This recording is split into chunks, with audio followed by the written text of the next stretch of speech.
Sakderenge nglajengaken mirsani video sakjangkepipun, kula aturi kapurih nutul tombol subscribe supados boten ketinggalan video salajengipun. Kagem kemanfaatan video menika, monggo dipun like, komen, lan ugi share. Mugi panjenengan sedaya pinaringan seger waras, bejo donya bejo akhirat, rahayu rahayu rahayu sagung dumadi. Matur sembah nuwun. Masih dengan Kang Tro. Mungkin beberapa hari ini saya tidak mengunggah video. Banyak kegiatan di bulan Suro ini, ceritanya guys wirawiri. Dan pada kesempatan yang bagus ini saya tetap ucapkan banyak terima kasih untuk teman-teman semuanya yang selalu support, selalu dukung dengan komen, share, like-nya. Saya ucapkan terima kasih. Semoga semua selalu dalam keberkahan, selalu dalam kemakmuran, selalu diberi kelancaran dalam berbagai urusan di alam semesta ini. Dan jumpa kembali. Untuk malam ini saya sempatkan untuk live, kita berbagi kembali tentang edukasi, tentang motivasi dalam perjalanan hidup ataupun laku spiritual yang kita jalani setiap hari. Tapi jangan lupa dibantu like dan share untuk membantu perkembangan channel ini. Dalam judul saya menyinggung tentang dari goib ke goib, dari goib ke nyata, dari nyata ke nyata, dari nyata kembali ke goib. Itu sebenarnya perjalanan kehidupan manusia ataupun kita,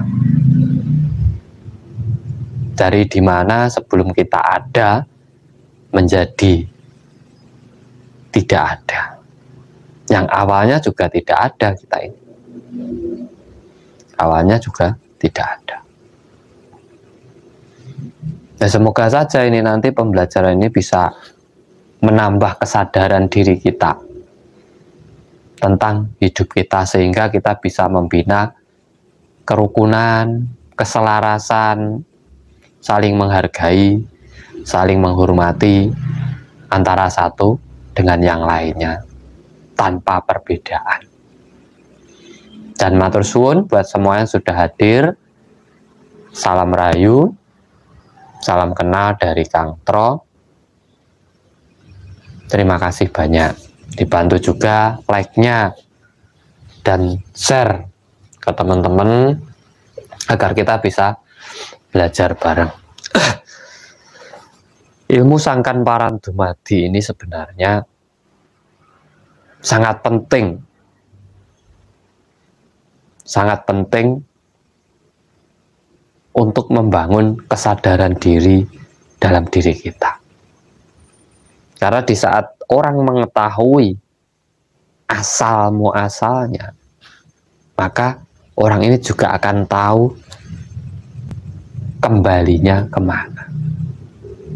Itu dinamakan sangkan parantu, ilmu kehidupan, ilmu ketuhanan. Nah, di sini saya membahas tentang penciptaan. Kita sebelum ada, perjalanan ini melalui 4 alam atau dimensi. 4 alam atau dimensi. Sekarang kita di dunia. Ataupun di alam nyata. Di alam nyata. Nah, sebelum di dunia, Kita ada di mana? Sebelum di dunia, kita ada di alam kandungan, tempat ibu kita, perut ibu kita.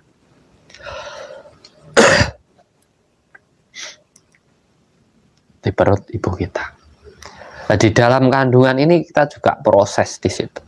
Kita mengalami proses penciptaan jiwa raga kita. Yang raga asalnya dari seluruh unsur alam, dari air, dari tanah, dari api, dari angin. Nah, mayoritas dari raga kita di situ adalah dari elemen tanah dan air yang membentuk raga kita. Makanya di saat orang meninggal, dikembalikan jasadnya ke tanah. Nah, ini di alam kandungan. Tapi sebelum di alam kandungan, kita ini ada di mana? Sebelum di alam kandungan. Atur suwun buat semuanya, dibantu share ya. Sebelum kita ada di alam kandungan,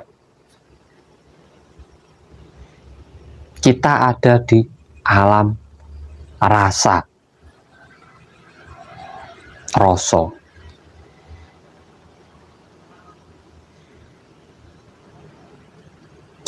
Dan sebelum di rasa,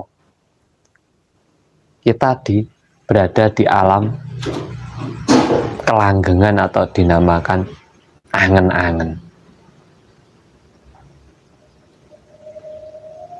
Di pikiran.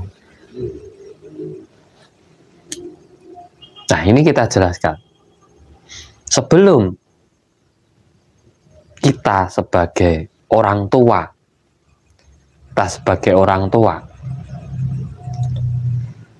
sebelum kita memiliki pasangan dulu, kita pasti berpikir siapa nanti yang menjadi pasangan. Kita cari, kita berpikir di situ. Nah, dari pemikiran kita ini menjadi program dalam diri kita untuk mendapatkan pasangan hidup kita. Nah, setelah ketemu, dipertemukan, di situ kita masuknya ke rasa, cocok atau enggak, seneng atau enggak, klik atau enggak.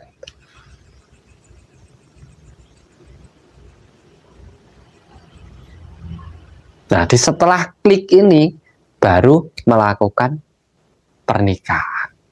Itu untuk dalam pasangan. Tapi pernikahan adalah awal dari penciptaan.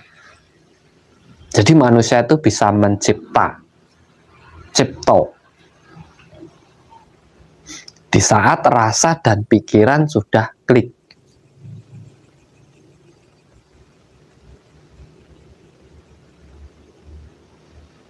Nah, setelah pernikahan, akhirnya kembali lagi ke pemikiran. Ingin memiliki momongan. Ingin memiliki anak turun. Nah, dari pemikiran ini timbul lagi dirasa antara kasih sayang suami istri ini, laki-laki dan perempuan. Terima kasih sudah hadir, matur nuwun. Nah, dari laki-laki perempuan timbul rasa kasih sayang. Cinta kasih ini itu belum lengkap. Harus ada yang namanya hawa nafsu ataupun sifat dari jin. Hawa nafsu. Nah, ini baru bisa melakukan penciptaan. Makanya dari pemikiran, rasa, alam kandungan. Nah, setelah jadi, nah ini proses pembuatannya ada di dalam kandungan. dari darah merah dan darah putih kedua orang tua kita. Darah merah simbol dari seorang ibu, darah putih seorang bapak. Makanya lambang bendera negara kita ini luar biasa. Ada maknanya. Merah putih itu adalah simbol dari penciptaan sebenarnya. Kalau ndak orang memiliki pengetahuan yang tinggi, dulu ndak bisa bikin seperti itu. Nah, setelah di kandungan, kita lahir di dunia.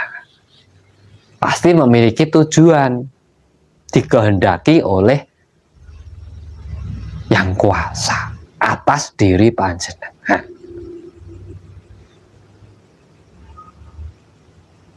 Yang kuasa atas diri panjenengan ini menginginkan panjenengan lahir ke dunia dengan berbagai impian dan tujuan. Jadi kalau panjenengan ingin mengetahui tujuan hidup dari panjenengan, tidak ada bayi dilahirkan itu tujuan hidupnya jelek, tidak ada. Pasti semua bagus. Tidak ada orang tua itu yang menginginkan anaknya lahir hanya tujuannya untuk kejelekan, itu tidak ada. Pasti baik. Pasti baik. Saya yakin itu pasti baik. Nah, di sini di dunia inilah kita melalui perjalanan yang panjang. Perjalanan yang sangat panjang.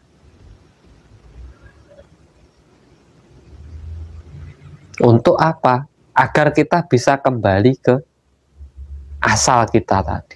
Goib ke goib, goib ke nyata, nyata ke nyata, dari nyata kembali ke goib.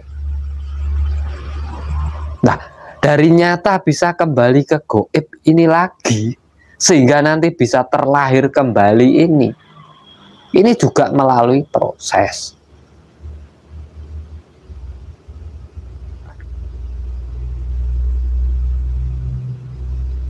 Nah, di saat sampean ingin hidup di dunia ini dan kelak bisa cepat kembali, sampean harus memiliki sejarah dalam hidup panjenengan, memiliki cerita yang bisa dikenang oleh anak cucu panjenengan, memiliki akhlak, tingkah laku yang baik agar bisa dijadikan contoh kepada orang lain. Makanya yang menjadi ukuran orang hidup itu sebenarnya adalah akhlak, tingkah laku.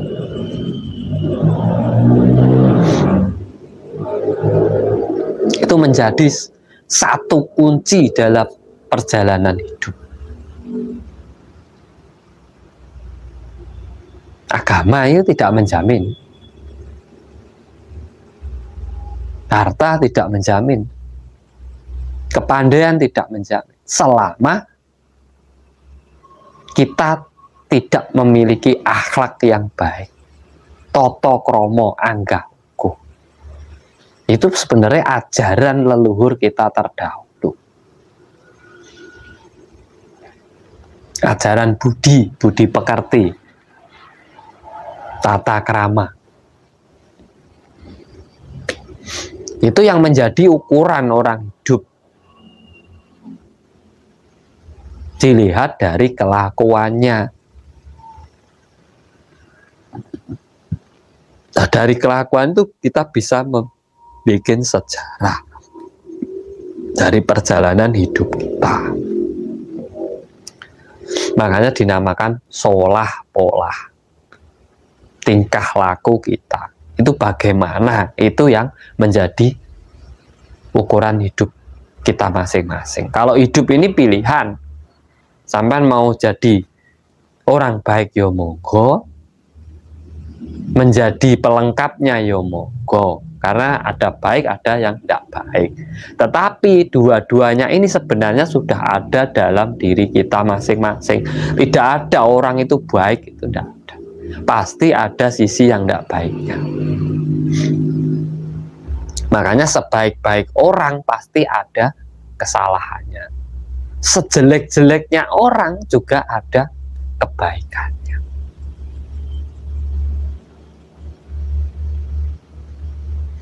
Jadi mumpung di bulan Suro, kita merenunglah dalam diri kita.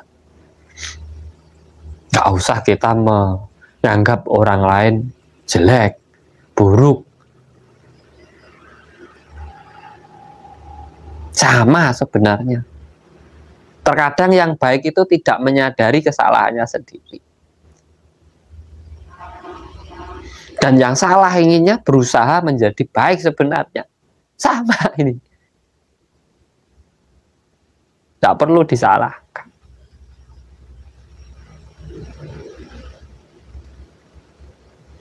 Nah, yang menjadi pedomannya adalah akhlak, tingkah laku ini.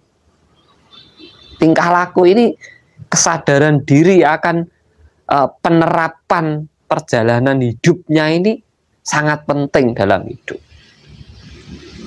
Makanya dimunculkan agama, tatanan, aturan itu hanya untuk agar orang itu tingkah lakunya baik, untuk menciptakan kebaikan bersama. Bukan perorangan, bukan golongan, tapi bersama dan sesama.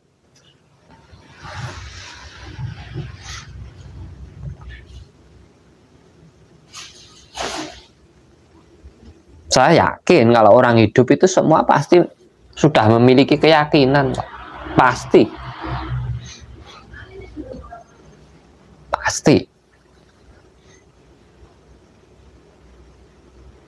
Tapi keyakinan itu sendiri atau agama itu sendiri tidak menjamin orang itu mempunyai akhlak yang benar. Tidak menjamin. Karena apa? Banyak orang yang sudah beragama tapi ternyata akhlaknya juga biasa-biasa saja. Bukan kita merendahkan, enggak. Ini kenyataan hidup yang sekarang kita alami.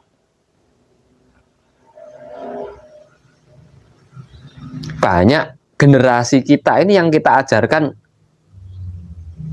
untuk pinter, untuk beragama, untuk berkeyakinan, tapi jarang yang mengajarkan tentang akhlak, budi pekerti, toto kromo. Itu sudah jarang sekarang.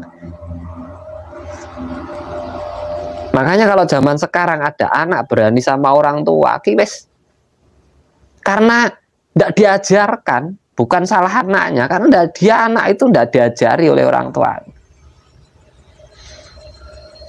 Karena segala sesuatu perbuatan anak itu simbol dari orang tua itu sendiri. Banyak yang pinter, tapi juga tidak paham dengan orang tuanya. Banyak yang hanya mengunggulkan dirinya dan golongannya saja. Ya karena apa? Akhlaknya tidak ada. Tingkah lakunya itu hanya untuk kebaikan dirinya sendiri yang difikirkan. Padahal orang hidup itu dinamakan hidup kalau sudah memberi kebaikan kepada yang lainnya, bukan untuk dirinya sendiri.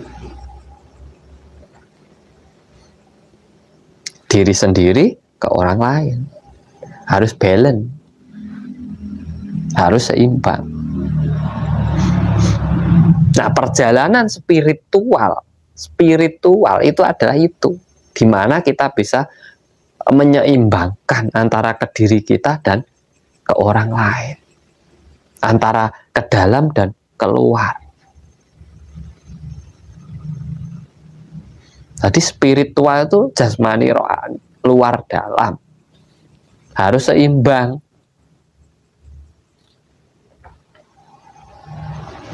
Jadi bisa menghargai diri kita sendiri, juga bisa menghargai yang lainnya. Bukan hanya orang lain, yang lainnya. Karena makhluk di alam semesta ini bukan manusia saja, tetapi juga banyak yang lainnya. Jadi di sini meditasi sebenarnya. Kita meditasi ini, merenung tentang asal muasal kehidupan kita. Di saat kita paham raga kita ini, di saat kita duduk diam, membaca dalam diri kita, raga saya asalnya, oh dari ini, dari tanah, dari pohon. Berarti kita juga wajib melestarikan yang ada ini, yang nyata ini. Untuk apa? Untuk menopang kehidupan kita ke depannya ataupun anak cucu kita.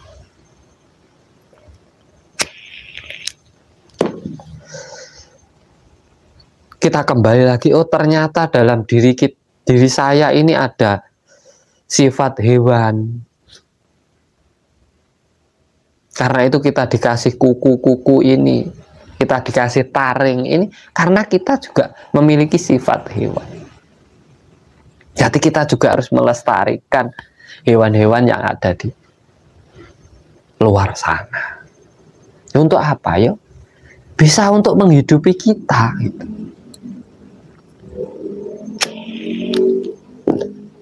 Bisa untuk menghidupi kita.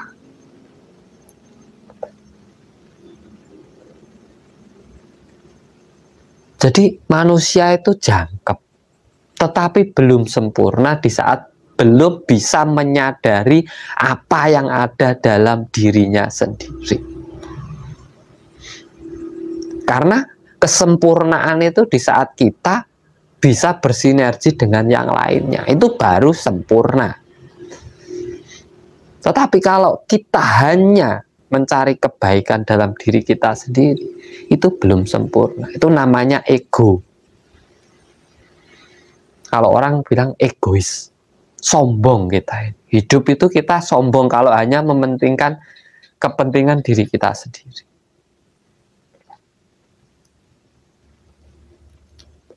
Karena hakikatnya apa? Tanpa yang lain, kita tidak bisa hidup.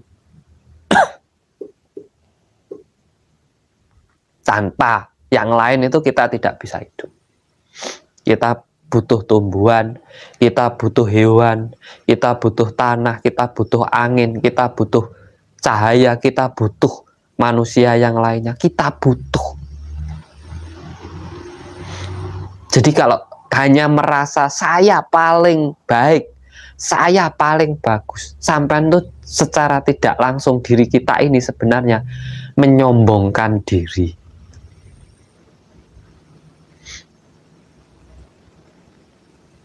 Di saat kita berpendapat, kita tidak mau menerima pendapat orang lain, itu tidak lebih kita itu seperti kayu dan batu.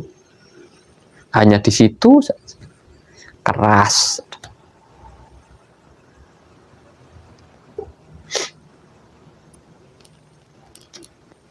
Semua itu ada dalam diri kita, itu ada.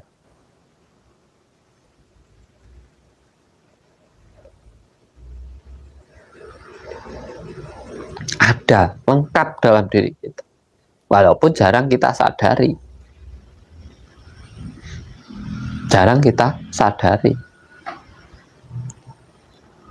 Nah, dari goib ke goib, goib ke nyata-nyata, ke nyata, nyata kembali ke goib, sangkan paran dumadi ini. Di situ sampai harusnya membuat solah atau tingkah laku panjenengan sebaik mungkin di saat sampean bisa dikenang oleh banyak orang dengan tingkah laku panjenengan, dengan budi pekerti panjenengan. Itu baru sampean akan sangat mudah untuk kembali ke goib itu. Karena apa? Kembali ke pemikiran banyak orang.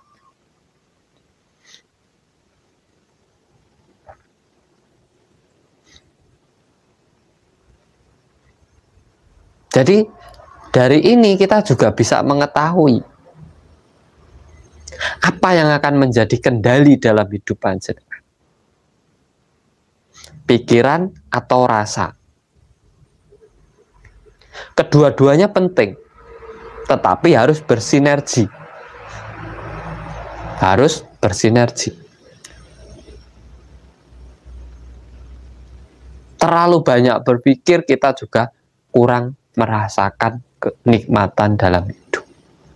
Terlalu banyak merasa, kita juga akan lupa berpikir dalam hidup. Nah, di sini seharusnya yang dicari dalam meditasi, dalam renungan, dalam diam itu di sini.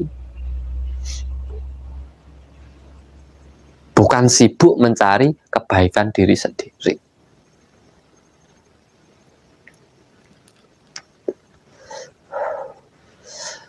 Di saat orang mempunyai budi pekerti, tingkah laku yang baik, maka dia akan sangat mudah menjalani perjalanan hidupnya. Karena apa? Bagus. Bagus itu tidak harus baik. Karena orang baik belum tentu bagus. Karena era sekarang, orang itu hanya melihat dari luar, casingnya saja. Dia tidak tahu, karena apa? Niat dan tujuan seseorang itu hanya orang itu sendiri yang tahu. Kita tidak bisa, kalau kita hanya memandang saja, terus langsung percaya. Terkadang kita akan tertipu oleh pandangan mata kita. Nah, itulah gunanya cakra asna. Di saat kita memandang sesuatu, jangan asal percaya, kita pakai juga cakra asna kita untuk berpikir benar atau enggak ini. Jangan asal percaya gitu. Sudah aktif, enggak perlu diaktifkan. Sudah aktif, sampai sudah bisa berhitung, sampai sudah bisa berkreativitas, sampai sudah bisa berpikir. Itu cakra asna, itu sudah aktif, sampai bisa melamun, sampai bisa berhayal, sampai bisa memiliki cita-cita, angen-angen. Itu cakra asna. Loh, sampai mau mengaktifkan apalagi kita ini?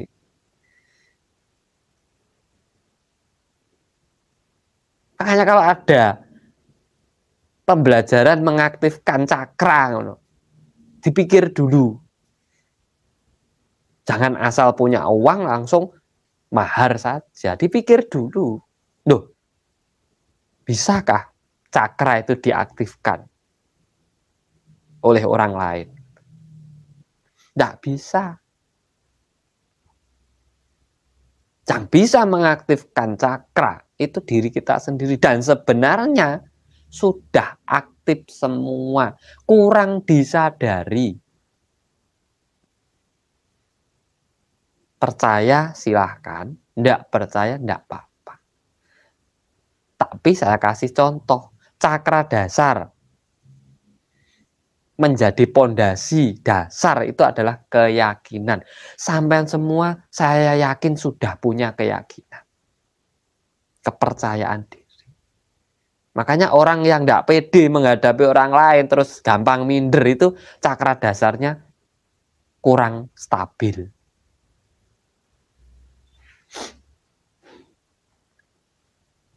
Sudah aktif kan? Sudah. Cakra seks, kreativitas, impian.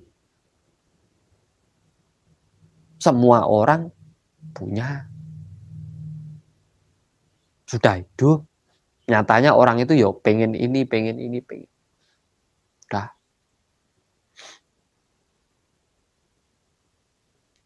Cakra pusar.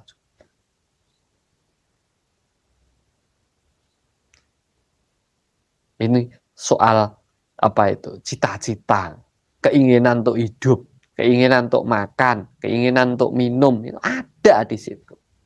Sudah dari kecil, dari cengar itu sampai sudah pengen minum, pengen makan. Sudah aktif.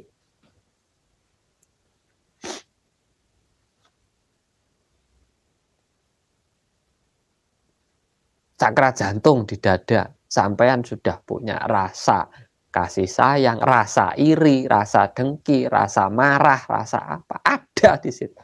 Sudah aktif sejak kecil.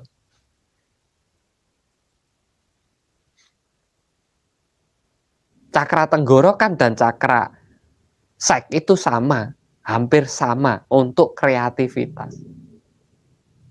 Nah, ini yang penyampaiannya.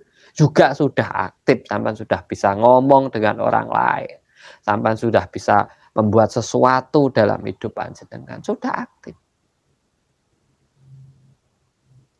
Yang lagi dibingungkan, lagi marak, dicari cakra asna atau mata batin katanya.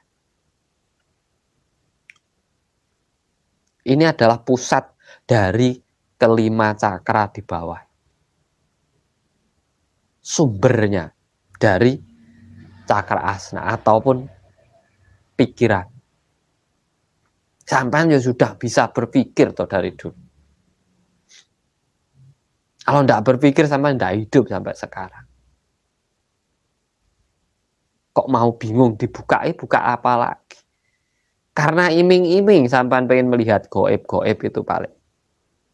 Buang-buang uang sampai hanya terbawa sugesti. Karena apa? Sampai yakini. Kalau tidak sampai yakini ya tidak ada.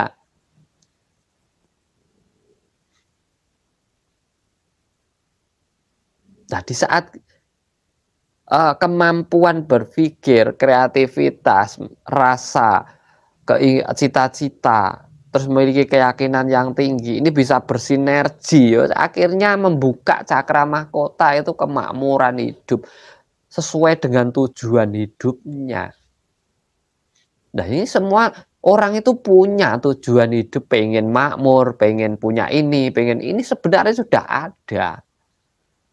Nah, semua itu sudah aktif. Apa yang mau diaktifkan lagi? Nah, meditasi itu bukan untuk itu. Meditasi itu untuk kesadaran diri akan dirinya sendiri dan penciptanya. Bukan ngerembuk cakra. Nah, sampean kalau bahas cakra sama kundalini dalam meditasi tidak ada habisnya, ya tidak ketemu-ketemu. Sampai kapan pun tidak akan. Sampai lihat itu yang sudah pembelajaran kayak atau mau mendalami dengan buku kayak mau apa, tetap bingung.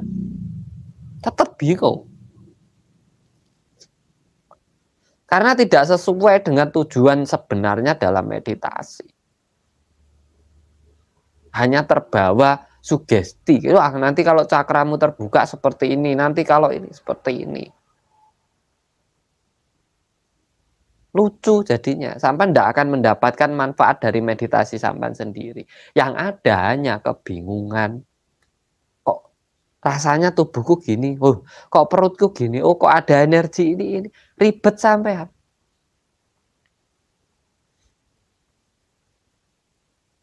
Meditasi itu membaca diri sendiri dan alam semesta.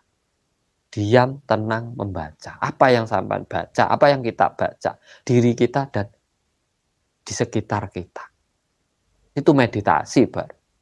Nanti sampai akan mendapatkan petunjuk, mendapatkan hidayah, mendapatkan pertolongan, mendapatkan apa yang sampai perlukan, mendapatkan apa yang sampai butuhkan. Kalau gagas cakra, kundalini, mata batin, tetek bengek, sampai nggak dapat apa-apa. Buang-buang uang. Buang-buang uang.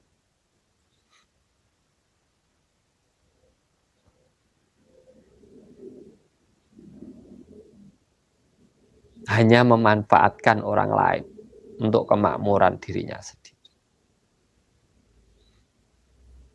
Entah channel saya ini disenangi orang atau enggak, saya enggak membahas itu. Saya juga enggak pengen disenangi orang. Yang penting saya menyampaikan, monggo dipikir bareng-bareng. Bener apa ora iki urusane dhewe-dhewe. Urusan kita masing-masing. Dalam meditasi panjenengan. diam, tenang, merenung. Itu meditasi.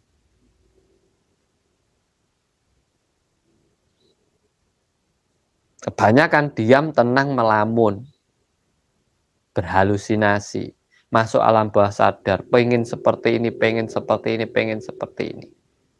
Hanya pengen. Di saat selesai meditasi tidak melakukan apa-apa. Ya selesai. Tidak dapat apa-apa.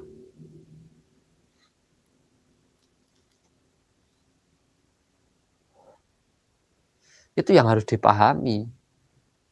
Kalau pengen sampai menemukan kesadaran diri yang sebenarnya.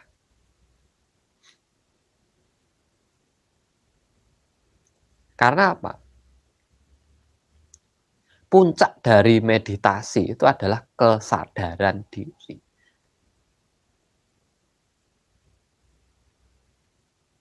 Orang sadar diri pasti tahu diri. Tahu dengan dirinya sendiri. Tahu dalam menempatkan kepada yang lainnya. Bagaimana dia dengan orang lain, bagaimana dengan hewan, bagaimana dengan tumbuhan, bagaimana dengan yang lainnya. Tahu. Karena apa? Sudah sadar kalau dirinya tercipta dari unsur-unsur itu. Itu membaca.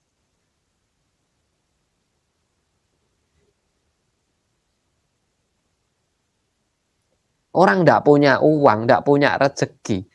Meditasi hanya melamun, membayangkan rezeki datang. Ya tidak datang-datang.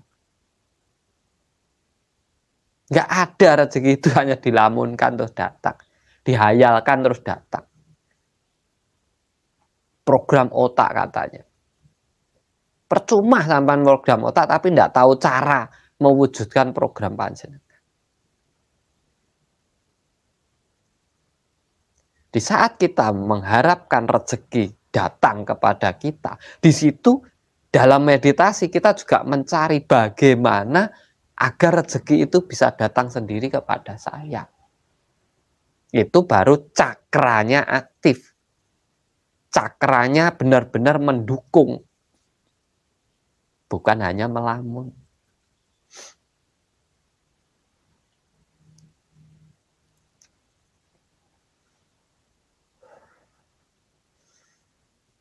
Karena wadah keilmuan, wadah rezeki, itu ada di pola pikir.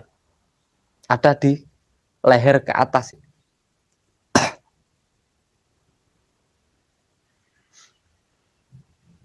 Orang kalau sudah rezekinya sebanyak apapun, dia meninggalkan leher ke atasnya ini hanya menuruti leher ke bawah. Akhirnya sombong, menghambur-hamburkan uangnya, tidak menghargai apa yang dia miliki. Hancur pasti. Karena dalam diri kita itu ada portal. Ada segitiga bermuda. Yang kekuatannya luar biasa. Bisa membawa dan menjerumuskan diri kita. Antara amarah, supia, aluama.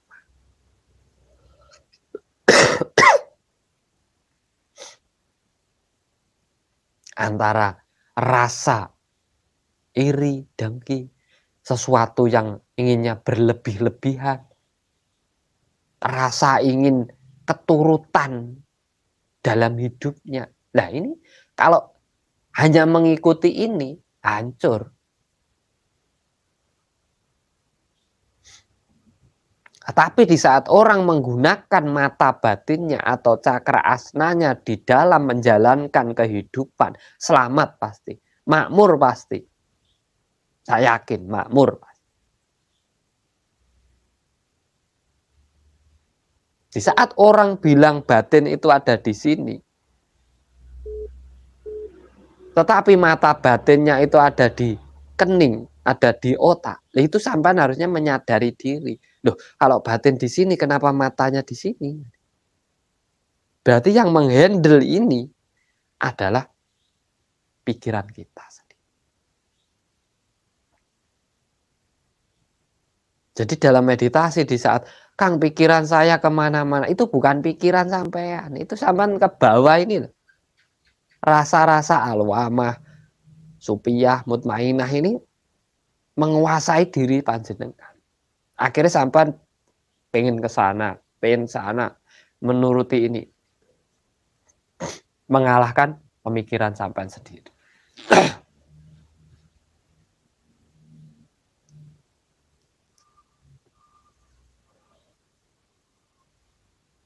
Karena apa? Ya kita cari aja. Kita menjilat gula, bisa tahu rasanya manis, itu bukan karena lidah kita yang menjilat. Tapi lidah ini hanyalah perantara untuk menyebutkan bahwa di sini sudah ada manis. Sudah ada manis dalam memori otak kita. Kalau kita belum dikasih tahu kalau gula itu manis, ya kita tidak akan bisa menyebut gula itu manis. Makanya jangan terbawa rasa, karena rasa itu berasal dari memori pikiran kita sendiri.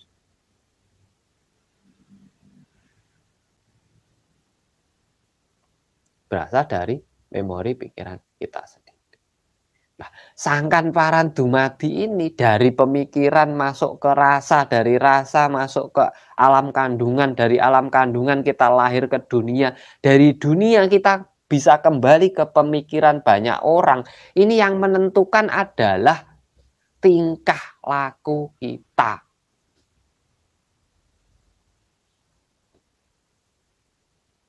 Solah,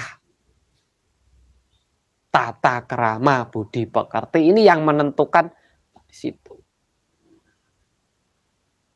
Kalau kita tidak baik, paling nanti orang mikirnya yuk sampai seperti hewan, akhirnya ya jadi hewan. Kalau keras kepala, paling mikirnya orang jadi batu sampai nempelnya di batu. Kalau susah dinasihati, paling sampai jadinya kayu. Itu sebenarnya. Makanya kita harus paham dengan sangkan paran dumadi. Mengetahui unsur dalam diri kita, menyadari bahwa kita juga yang lainnya. Itulah disebutkan aku yo alam, alam itu yo aku. Aku dan sampean semua adalah alam semesta.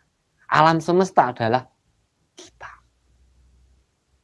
Di situ seharusnya bersinergi, saling menjaga, saling melestarikan, saling membutuhkan, saling melengkapi, sehingga tercipta manunggaling kaulo Gusti. Manunggaling kaulo Gusti. Di saat semua makhluk di alam semesta sudah bersatu, saling menghargai, saling membutuhkan, saling melengkapi. Cuma terkadang kita itu sebagai yang mengaku paling sempurna, akhirnya kita merendahkan yang lainnya. Padahal tanpa yang lain kita tidak sempurna. Manusia itu makhluk paling lemah, paling rakus. Hewan mau, tumbuhan mau, tanah mau, udara, angin, semua, api mau. Paling rakus, paling lemah. Kita itu tidak ada air, udah bingung. Air tidak ada kita, ya tidak apa-apa. Kita tidak ada hewan, tidak bisa makan daging. Hewan tidak ada kita, ya tidak apa-apa, tidak efek. Nah ini, kesadaran ini. Di saat kita ternyata sangat membutuhkan yang lainnya, di situ kita bisa memupuk rasa dalam diri kita untuk menghargai yang lain. Inilah meditasi. Real, nyata. Membaca. Coba bawa dalam meditasi panjenengan. Sampai akan ketemu dengan Gusti, Pak. kebagusan dalam hati dan pikiran panjenengan. Karena apa? Timbulnya rasa menghargai yang lainnya, itulah Gusti. Tidak merendahkan, tidak membedakan, tidak menggolongkan.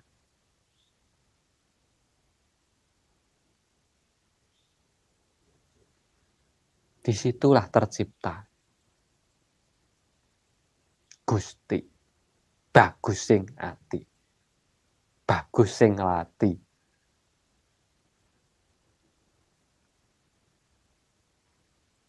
Ketemu sampai pasti.